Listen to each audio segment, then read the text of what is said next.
Welcome to the podcast series from the specialists at Penn Medicine. I'm Melanie Cole, and today we're discussing a novel CAR T-cell medullary thyroid cancer clinical trial at Penn Medicine. Joining me in this panel today are Dr. Roger Cohen.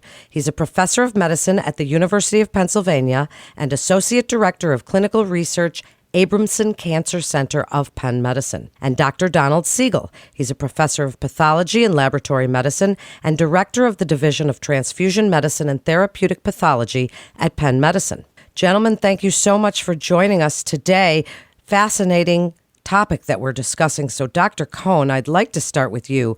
Medullary thyroid cancer, or MTC, is different than other types of thyroid cancers.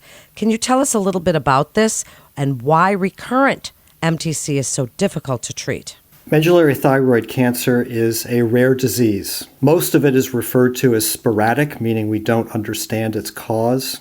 There are familial forms of the disease that are caused by mutations in the RET gene. Most thyroid cancer in the world originates from follicular cells. They are the cells in the thyroid gland that make thyroid hormone. Medullary thyroid cancer, however, starts in what are referred to as parafollicular cells. So these are cells that live in the thyroid, but they are not thyroid follicular cells themselves.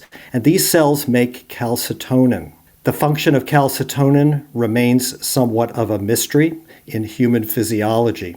There are only a couple of thousand new cases of medullary thyroid cancer each year. The mainstay of therapy is surgery. Surgery for this disease is potentially curative when the disease is confined to the thyroid, manifesting most commonly as a lump in the neck.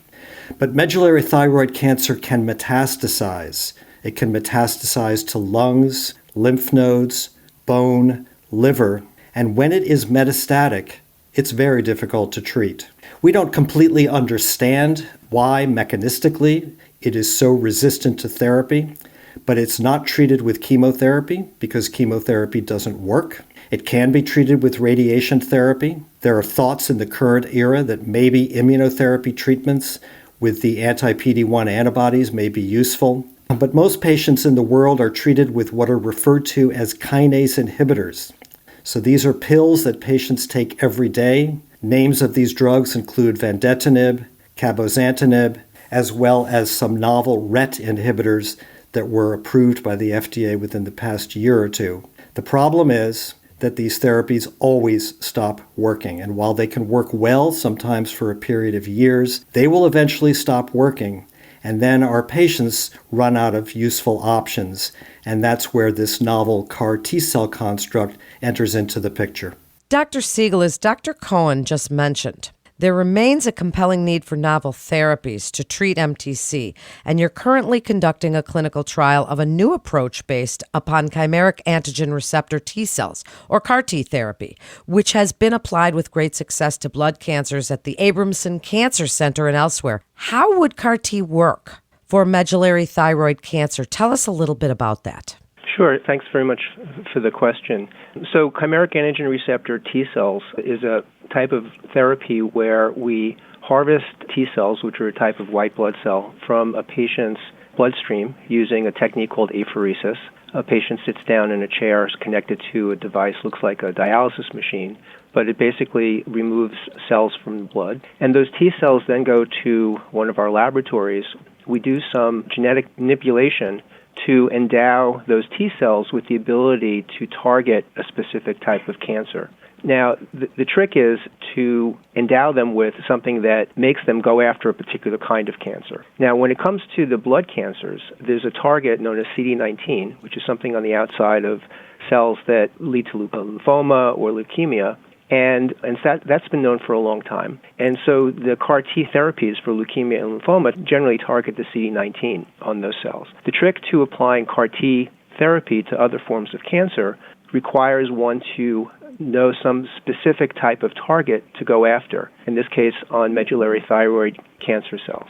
And so the trick here was to discover a target for medullary thyroid cancer and then develop an antibody to that target. The thing that directs a CAR T cell to the target on a cancer cell is actually a fragment of an antibody. So after then developing an antibody to that, we needed to incorporate that into what we call a vector, which is what is used to transform a T cell from a patient into a CAR T cell. We grow the cells up in the lab, and then we infuse them back into the patient from which the original cells were harvested. And the hope is that these CAR T cells circulate around when they see this target on the tumor cell, in this case medullary thyroid cancer. They recognize the cancer cell, engage with it, and kill the cell. And that's how they would work in the case of medullary thyroid cancer. The target that we discovered is called GFR alpha 4. Dr. Siegel, I understand that you have a personal connection to this effort. Well, yes.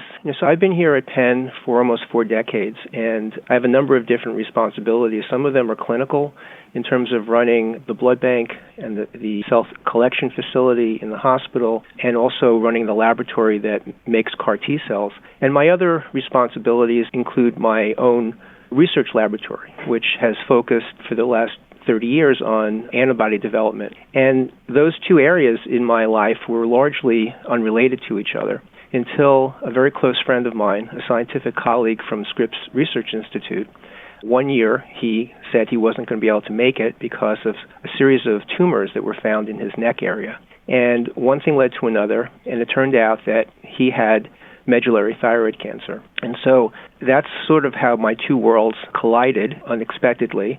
So this fellow friend of mine actually was someone who developed the methods that are used throughout the world for engineering antibodies, and he taught them to me.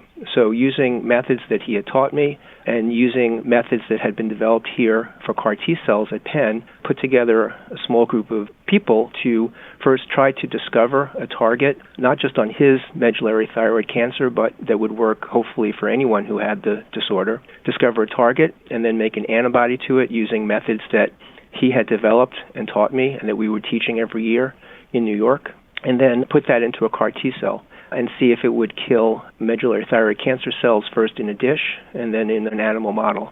And so these techniques are very powerful, and it actually only took us 2.5 months from start to finish to discover a target, make an antibody, and make a CAR T cell. At that point, unfortunately, my friend passed away. He had a very aggressive type of medullary thyroid cancer. Dr. Cohen mentioned people can have mutations in a protein called RET, and he had a very pathogenic, if you will, type of mutation that led to a very rapid growth. And by the time he had been diagnosed, it had already spread throughout his body. So unfortunately, he passed away, but through funding from his family, we continued the work, which eventually led to putting together this clinical trial, having it reviewed by the FDA and getting it accepted, getting an IND for this new investigational drug, and then opening up this trial, which just recently happened. And hopefully this will have a very positive effect for patients who have medullary thyroid cancer. Unfortunately, my friend could not benefit from it. Dr. Siegel, thank you so much for sharing your story with us.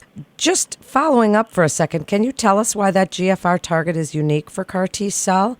You mentioned it briefly, but can you expand just a minute on that? Right. So what we initially did was to look at examples of medullary thyroid cancer cells and ask, is there something on these cells that is not generally expressed elsewhere in the body? And by doing a type of experiment called an RNA sequencing profile, and then sorting a list of proteins based on prevalence in the tumor versus presence elsewhere in the body, the thing that was at the top of the list was calcitonin, which Dr. Cohen mentioned was a hormone that is produced by these cells.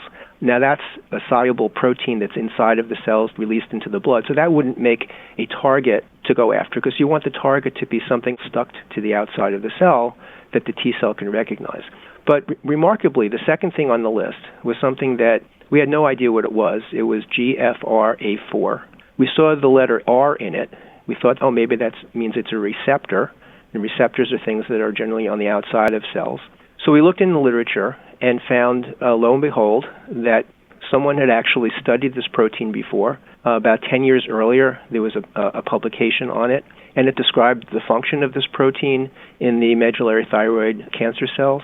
And they had done some experiments to show how it wasn't in any other tissue of the body other than in this thyroid tissue. And so we then did our own studies to confirm this, and then sure enough, we looked in all the different organs of the body. We could not find it expressed anywhere other than in the cells that lead to medullary thyroid cancer. And at that point is when we said, okay, let's make an antibody to it. And then once we did that, we made the CAR T cell, and that's the rest is history, as I described earlier. And Don, if I could just jump in here, I think one of the most interesting aspects of this project is, in fact, that the expression of this receptor is limited to the medullary thyroid cancer cells. And you can live without your parafollicular cells that make calcitonin. You can undergo a total thyroidectomy and you can live a normal life as long as you have replacement of conventional thyroid hormones such as levothyroxine. So the hope with this project is that the specificity of these CAR T cells for this one type of cell in the body might help limit some of the potential side effects that could occur were the CAR T cells to target inadvertently on other cells in the body. Now, we won't know whether that occurs until we've treated people, but that certainly is one of the most salient and attractive and interesting features scientifically of this entire project. I agree. In my research, I was fascinated by that. So, Dr. Cohen, can you expand on the primary objectives of the trial and what is it you're hoping to achieve here? It is what's referred to as a first-in-human trial. So the most important objective is to determine, to see whether the drug is safe. CAR T cells do have some technical complexities, and as was the case with all of the CAR T cells in clinical development, you have to also show that you can make them. So that's referred to as feasibility. And you want to be sure that you have enough CAR T cells to infuse into the patients. The third objective is, in fact, to see what happens to the patient's tumors after we treat them. Does their calcitonin, a tumor marker, go down? Do their levels of CEA, another tumor marker, go down? And by means of various scans, do they also enjoy shrinkage of tumors and perhaps even improvement in symptoms resulting from metastatic tumors as a result of being treated? There are also within the trial itself a number of biomarkers being explored by various blood tests, as well as the opportunity, if the patient consents and it's deemed safe, to undergo biopsies and see where the CAR T cells actually ended up. Do they proliferate in the bloodstream? Do they end up in tumors? And when they are in tumors, what exactly are they doing there other than killing cancer cells? So these are a series of standard objectives for a first-in-human trial such as the one that we're conducting. Dr. Cohen, along those lines, then let's speak a little bit about patient selection and eligibility. Can patients on other therapies participate in this trial? Explain a little bit about eligibility. Tell us about patient selection. Patients eligible for this trial will be adults with incurable, either locally recurrent or metastatic medullary thyroid cancer, who have received at least one or have declined to receive a tyrosine kinase inhibitor such as cabozantinib. The patients have to be in good shape because this is a first-in-human trial, which means that they need a reasonable performance status, ECOG 0 or 1, and their organs need to function, meaning heart, lungs, kidneys, and liver. Well then, Dr. Cohen, sticking with you for a minute, a second objective for this trial concerns safety, particularly cytokine release syndrome, which can occur in CAR T cell therapy. Tell us a little bit about cytokine storm and how this is addressed in this trial. So one of the concerns about all CAR T cells is cytokine release syndrome that has been very well described in the medical literature, including for the registered products. So when the immune system functions extremely well, and of course that's the hope of this project, is that these altered cells will do exactly what we want them to do and kill cancer cells rather quickly. But that can release a number of immunological mediators, cytokines, into the bloodstream at very high levels instantaneously. This has been well described, for example, with COVID infection and is one of the reasons for the morbidity associated with that disease. So these are immune substances that have innumerable actions within the body, and cytokine release syndrome symptoms include fever, nausea, headache, skin rashes, rapid heart rate, low blood pressure, and trouble breathing. These are immune side effects, and so they can be treated if they occur to an excessive degree with drugs such as prednisone or novel monoclonal antibodies such as tocilizumab. We have a lot of experience at Penn Medicine in treating cytokine release syndrome. The syndrome was first described at our university, and many of the paradigms that are currently used across the world for the management of cytokine release syndrome were developed here. So our physicians, including intensivists within the intensive care unit, should that be required, know how to manage this syndrome and shut it down if it gets really carried away. What a fascinating trial, and I hope you'll both join us again to update us as things progress. I'd like to give you each a chance for a final thought here. So, Dr. Siegel, starting with you, what do you want listeners and other providers to know are some endpoints of this study, and what would you like them to leave this podcast with? Well, first, specifically for those listening who are interested in medullary thyroid cancer, they understand how devastating a disease this can be and how there are not really many options for patients after some of the initial types of approaches. So clearly, having something like this that is potentially curative is a major advance. As a general matter, in relating to one of your initial questions about the success of CAR T therapy in what we call liquid cancers or liquid tumors, hematological tumors like leukemia and lymphoma, one of the difficulties has been to try to expand the use of CAR T therapy into the world of solid tumors. And medullary thyroid cancer, it would be considered a solid tumor. There are many reasons why using CAR T therapy for solid tumors has some challenges that liquid tumors do not, but one of them is selection of target, finding a target that's specific and doesn't have what we call off-tumor effects. And here I think we may have found something that fits the bill, and hopefully this may serve as a paradigm, and also the way in which we, as I said, in 2.5 months, came up with a therapy, serve as a paradigm for developing other types of CAR T cells for other types of solid tumors. It's fascinating. And Dr. Cohen, last word to you. How can patients or clinicians reach out to you to participate in this trial? And what would you like referring physicians to know about all the exciting advancements that you're doing at Penn Medicine? I would encourage physicians, or frankly even patients, to just contact me directly via email. I will return your calls and your emails promptly and help figure out whether your patient, or in the case of a patient, you are suitable for this trial and whether it represents a reasonably safe option for you. I would also like to add a detail that we didn't get into in the earlier discussion, which is that this is designed as a single treatment. So these cells are to be infused. They will stick around long enough, we hope, to substantially decrease or potentially even eliminate the medullary thyroid cancer cells in a patient's body. So this is really quite different from traditional cancer treatment for metastatic disease that goes on and on. And to echo what Don said, this is an absolutely unique target for what's referred to as a solid tumor. And so it's important, especially for patients with medullary thyroid cancer, but it also may be a pioneering effort in the world of solid tumors generally, trying to get these fascinating drugs, CAR T cells, to work as well in solid tumors as they do in some liquid tumors. Thank you both so much for joining us and telling us about the novel CAR T cell medullary thyroid cancer clinical trial at Penn Medicine. To refer your patient to Dr. Cohen, please call our 24/7 provider-only line at 877-937-PENN. Or to submit via our secure online referral form, you can visit our website at pennmedicine.org/refer. That concludes this episode from the specialists at Penn Medicine.